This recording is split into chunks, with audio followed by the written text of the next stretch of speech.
All right. Who has an answer? Noah.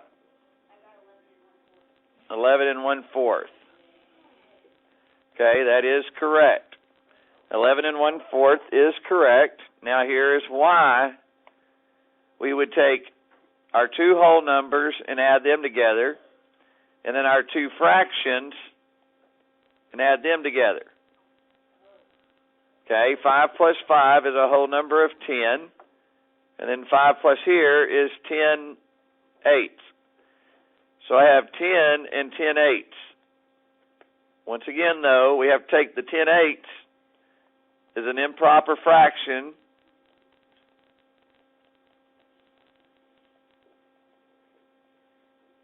okay, that we must change to a mixed number.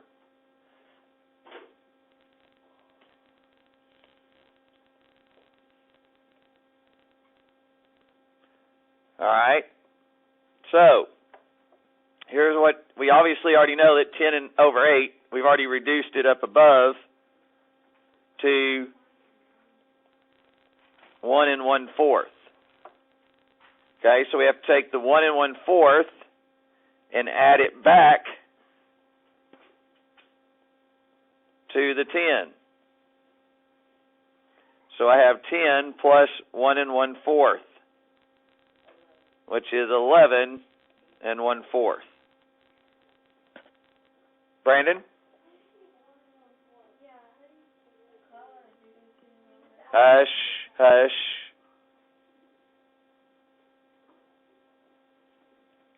I got 1 1/4 because it's the same exact problem we just had, where we divided 8 into 10. 8 into 10 yielded 1 2/8, and then I reduced the 1 2/8 by 2 and got 1 1/4. Okay, so it's the same thing down here. It doesn't change. I have 8 into 10 goes one time, remainder 8, remainder 2. Take that 2 and place it over the 8. That gives me 1 2 over 8. Divide by 2 over 2. 2 into that goes one time. 2 into 8 goes 4 times. So I have 1 1/4. And that is where I got that 1 1/4.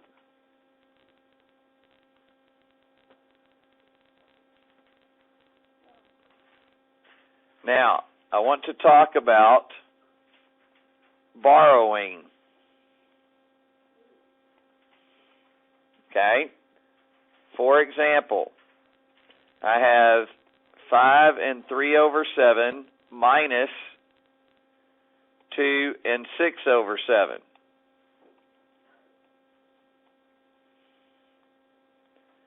Now, when I'm doing subtraction ones, I tend to like to do them vertically.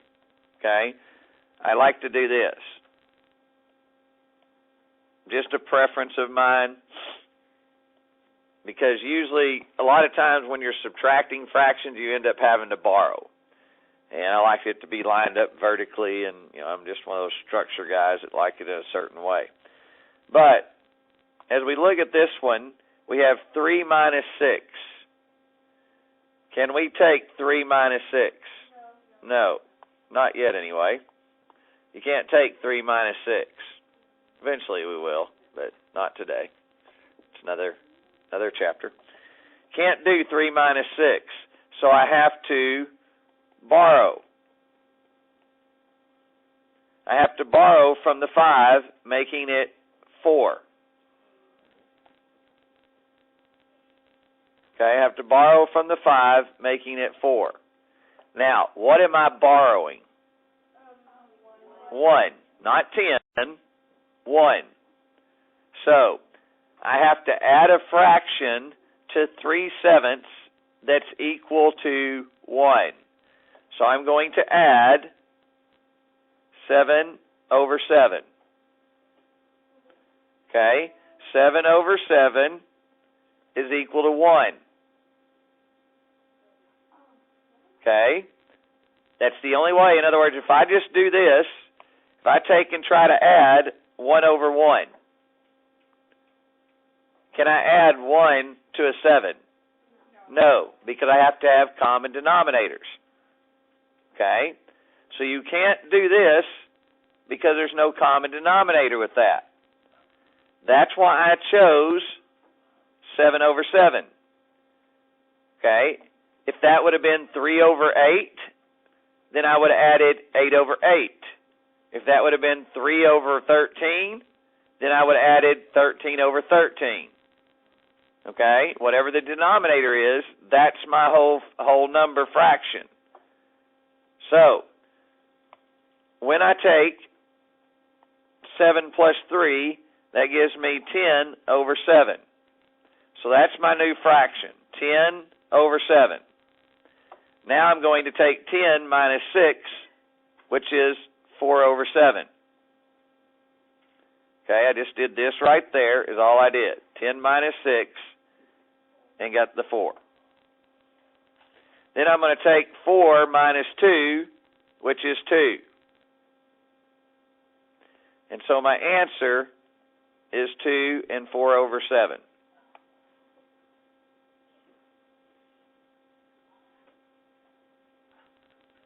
Okay, let me do another one for us. One that you got to borrow on. 10 and 1/5 minus 5 over 9. And I am going to put a 0 right here to let us know that there's no whole number. Don't have to do that. I'm just doing it so I know that there's no whole number. Now, can you take 1 minus 5? No. Can't do 1 minus 5. So I have to borrow. Borrow from the 10, making it 9.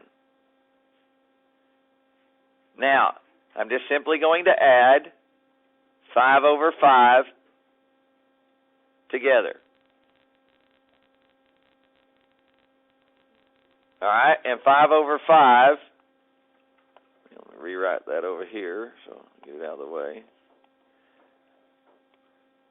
Okay, now 5 over 5 gives me 6 over 5, and I'm going to subtract that from 5 over 9.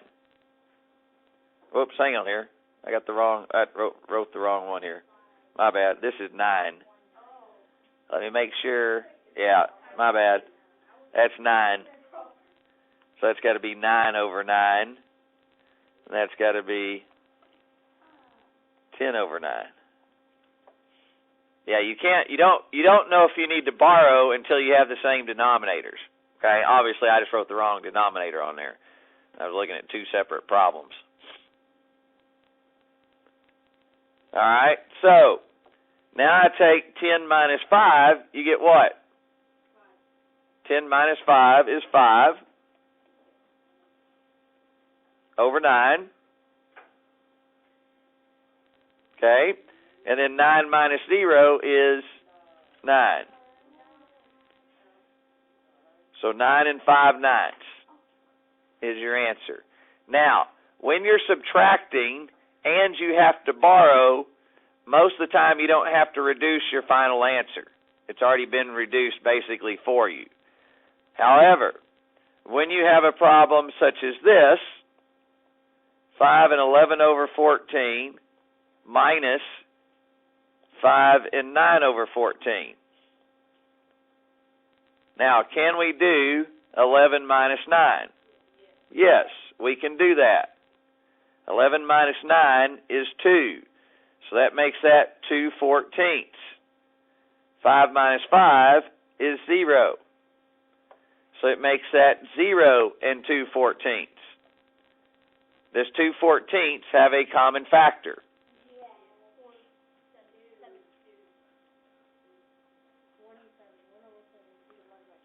Yeah, you divide by 2, you were working the 1 over 7 angle. You divide it by 2 over 2, which is, I keep hitting that keyboard button, 1 over 7.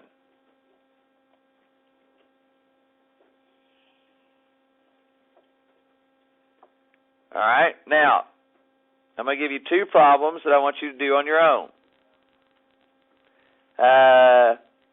4 3/5, and you can do the addition one vertically too. Eventually I will do that with all of them because that's what I do when we don't have common denominators. 4 3/5 plus 3 1/5, and then the other one is 5 3/7 minus,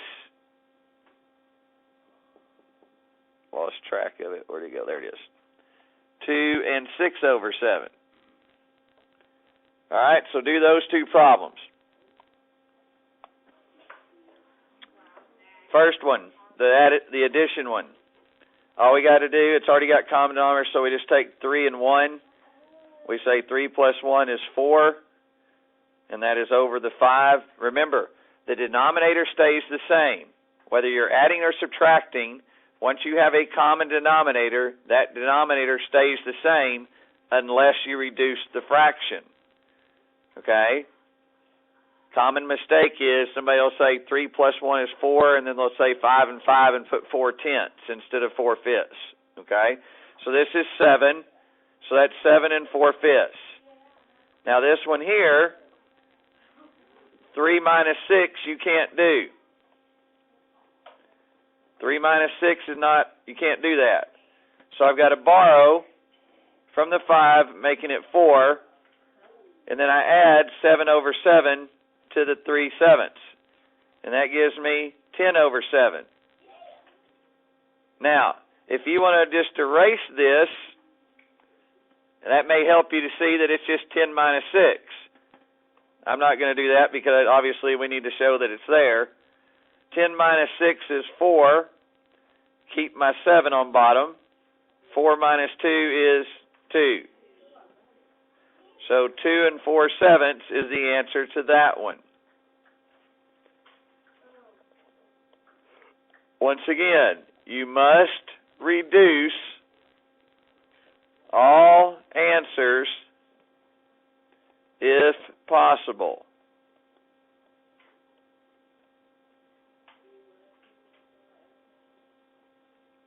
All right?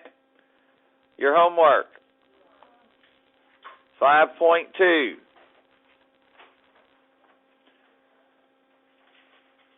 One through 18. Now, listen. If you did not finish the test, you need to get your test and finish it now. If you did